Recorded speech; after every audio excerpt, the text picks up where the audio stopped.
आधार card, PAN card, driving licence, एक तो admit card की 2 फोटोकॉपी। 2 क्यों?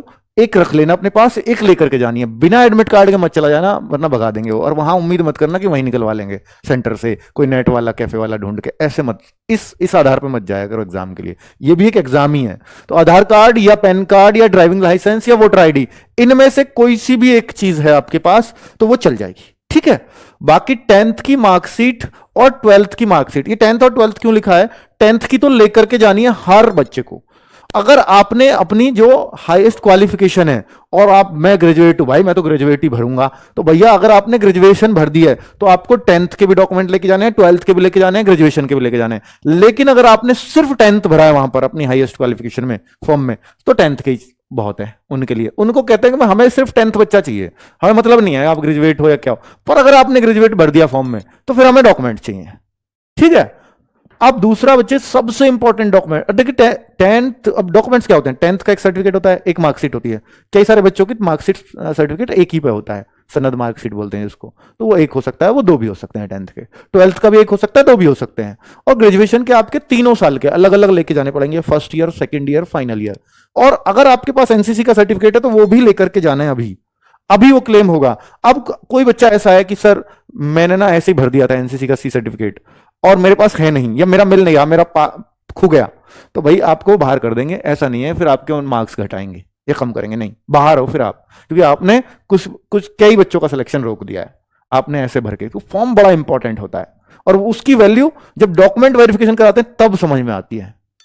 तो मूल निवास डोमिसाइल सर्टिफिकेट, पीआरसी बोलते हैं, जैसे असम वगैरह में इसको पीआरसी बोलते हैं, परमानेंट रेजिडेंस सर्टिफिकेट। तो भाई मूल निवास हो या पीआरसी हो या जो भी कुछ है, आपके अपने इस स्टेट के ही हो आप, क्योंकि स्टेट वाइज कट ऑफ जाती है तो ये डॉक्यूमेंट बहुत जरूरी हो जाता है। तो ये यही चेक होगा कि आप किस स्टेट के हो एक्चुअल में, जाति प्रमाण पत्र और ईडब्ल्यूएस। वरना तो कोई भी वेस्ट बंगाल से फॉर्म भर देगा, कोई असम से भर देगा।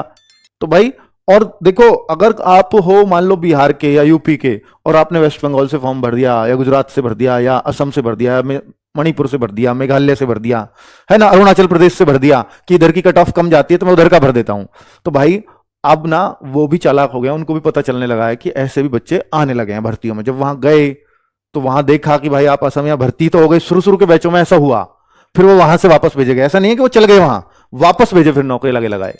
और अब तो वो क्या करने लगे हैं कि जैसे असम की डॉक्यूमेंट वेरिफिकेशन करेंगे तो असम का कोई प्योर व्यक्ति जो डॉक्यूमेंट कर रहा होगा, बिल्कुल उनको बिठा दिया जाएगा और वो असमिया लैंग्वेज में आपसे बात भी करेगा, तो आपको वहीं पकड़ देगा 1 सेकंड में।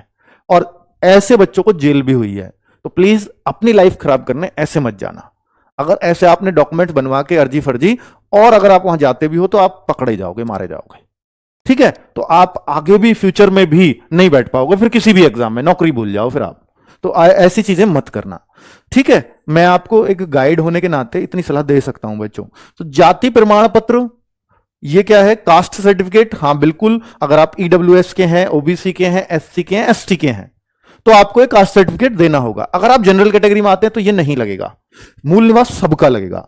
सेल्फ अटेस्ट ऑल डॉक्यूमेंट्स, हाँ सेल्फ अटेस्टेड चाहिए सभी डॉक्यूमेंट्स, यानी जितने भी डॉक्यूमेंट्स हैं आपके, आधार कार्ड हुआ या पैन कार्ड, जो भी आप ले जा रहे हो, 10th के सारे डॉक्यूमेंट्स, मूल निवास, जाति प्रमाण पत्र, ये जो भी हैं, इनकी सबका एक सेट और बनाना। ओरिजिनल भी ले जाने हैं, एक सेट और लेकर के जाना है। उस सेट को सेल्फ अटेस्ट करना है, किसी और से टेस्ट नहीं करवाना, अपने ही साइन मारने हैं उसमें। सेल्फ अटेस्ट क्या होता है? अपने साइन कर देना हर डॉक्यूमेंट्स में नीचे।